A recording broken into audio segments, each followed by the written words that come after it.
ये बात करते हैं आज के मुख्य समाचार में देश भर की तमाम बड़ी खबरों पर नजर डालते हैं। हरियाणा राज्य का भी दौरा करेंगे और यहाँ हरियाणा के कुरुक्षेत्र से 350वें शहीदी दिवस के मौके पर 25 नवंबर को पीएम मोदी गुरु तेग बहादुर जी की याद में एक नया सिक्का भी जारी करेंगे। आज 2.5 घंटे हरियाणा कुरुक्षेत्र में रहेंगे। प्रधानमंत्री का ये भी दौरा खास होगा। और चलिए अगली खबर देखिए। देश की राष्ट्रपति द्रौपदी मुर्मू ने सूर्यकांत को दिलाई सुप्रीम कोर्ट के नए सीजेआई के रूप में शपथ और ये भारत के 53वें प्रधान न्यायाधीश बन चुके हैं। शपथ के बाद इन्होंने भाई बहन के पैर छुए। इनके आदर्श देखिए जरा। पूर्व सीजीआई से गले भी मिले, मोदी और शाह से भी मिलने पहुंचे। जस्टिस सूर्यकांत अब हमारे देश में 53वें मुख्य न्यायाधीश बन चुके हैं और इन्होंने पहले भी जज जस्टिस न्यायमूर्ति के रूप में अनुच्छेद 370, एसआईआर और पेगासस जैसे कई अहम मामलों में बड़ी भूमिका निभाई थी। चलिए आगे बढ़ते खबरों में देखिए आप। देश की राजधानी दिल्ली में बढ़ते वायु प्रदूषण के बीच इंडिया गेट पर साफ हवा के लिए एक बार फिर से विरोध प्रदर्शन देखने को मिला और दिल्ली पुलिस ने इस विरोध के दौरान 2 एफआईआर दर्ज कर 22 लोगों को गिरफ्तार भी कर लिया है। इन विरोधकर्ताओं ने इंडिया गेट पर नक्सली हिडमा के भी पोस्टर लहराए, लाल सलाम अमर रहे के नारे भी लगे। ये देख सकते हैं आप कुछ तस्वीरें भी। प्रदर्शनकारियों ने नारे लगाए, कहा कि कितने हिडमा मारोगे। इंडिया गेट पर वायु प्रदूषण के खिलाफ इस प्रदर्शन में नक्सलियों के समर्थन में भी नारे लगाए युवाओं ने। देखिए जरा। वैसे राजधानी में बढ़ते प्रदूषण की मार के चलते अब कुछ नए आदेश जारी हो चुके हैं। जैसे सरकारी और निजी दफ्तरों में 50% कर्मचारी वर्क फ्रॉम होम करेंगे,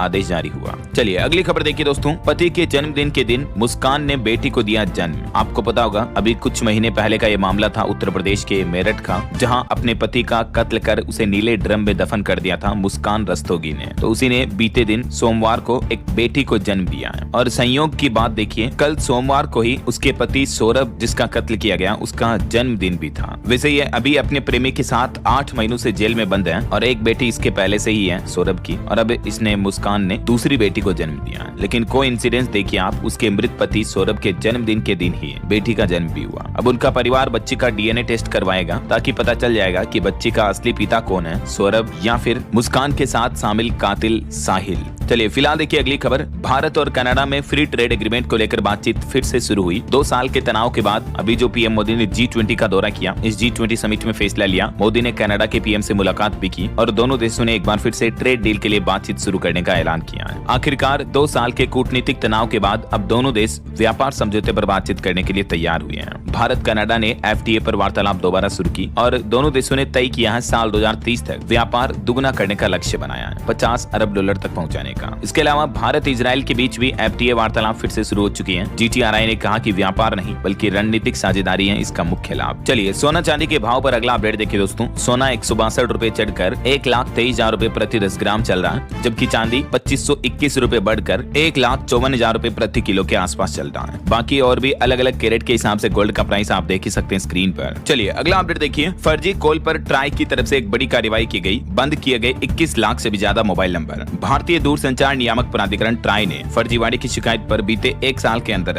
21 लाख से भी ज्यादा मोबाइल नंबर और 1 लाख इकाइयों के खिलाफ कार्रवाई की है। ट्राई की तरफ से ये डेटा जारी किए गए हैं। और वहीं खबर है दोस्तों, पीएनबी घोटाले के मुख्य आरोपी मेहुल चोकसी के अटैच 4 फ्लैट लिक्विडेटर को सौंपे गए। पीएनबी फ्रॉड केस में ईडी की तरफ से बड़ी कार्रवाई की गई। अब तक 310 करोड़ की संपत्ति ट्रांसफर हो चुकी है। और खबर है दोस्तों, सोनम वांगचुक अरेस्ट केस मामले पर अब सुप्रीम कोर्ट में 8 दिसंबर तक सुनवाई टली। उनकी पत्नी ने गिरफ्तारी के खिलाफ सुप्रीम कोर्ट में याचिका दायर कर रखी है। और कुछ बड़ी दुर्घटनाएं देखिए दोस्तों। पश्चिम बंगाल में एक कार तालाब में गिर गई। स्कूल से लौट रहे 3 बच्चों की मौत हो गई, 2 घायल हो गए। पश्चिम बंगाल के हावड़ा जिले का यह मामला है। वहीं बीते दिन 2 बड़े बस हादसे भी हो गए, मैंने आपको बताया था। एक तो तमिलनाडु में 2 बसों की आमने सामने से टक्कर हो गई, जिसमें 6 लोगों की मौत हो गई, 30 से ज्यादा यात्री घायल हो गए। पुलिस का कहना है कि ड्राइवर की गलती से यह हादसा हुआ, क्योंकि एक बस ड्राइवर ओवर स्पीड में यह बस चला रहा था। तमिलनाडु के तेनकासी जिले में ये 2 बसों की टक्कर हुई। और एक बस दुर्घटना उत्तराखंड में भी हो गई। श्रद्धालुओं से भरी बस खाई में गिर गई, इसमें भी 5 लोगों की मौत हो गई। अलग अलग राज्यों के श्रद्धालु थे, इसमें गुजरात हरियाणा समेत 7 राज्यों के 13 लोग घायल भी हो गए। ये उत्तराखंड के टिहरी में हुआ बस हादसा। चलिए अगली खबर देखिए। गुजरात के अहमदाबाद में 925 अवैध निर्माण पर बुलडोजर चलाया गया। 1000 से भी ज्यादा लोग बेघर हुए हैं। लोगों ने तालाब पर भी निर्माण कर लिया था और कब्जा कर रखा था। अहमदाबाद के चंडोला झील के बाद अब एक और मेगा डिमोलिशन की कार्रवाई हो रही है गुजरात में। शहर के पूर्वी इलाके में स्थित ईशनपुर तालाब के आसपास बने दुकान मकान ढाए जा रहे हैं। प्रशासन की तरफ से ये कार्रवाई की गई। तकरीबन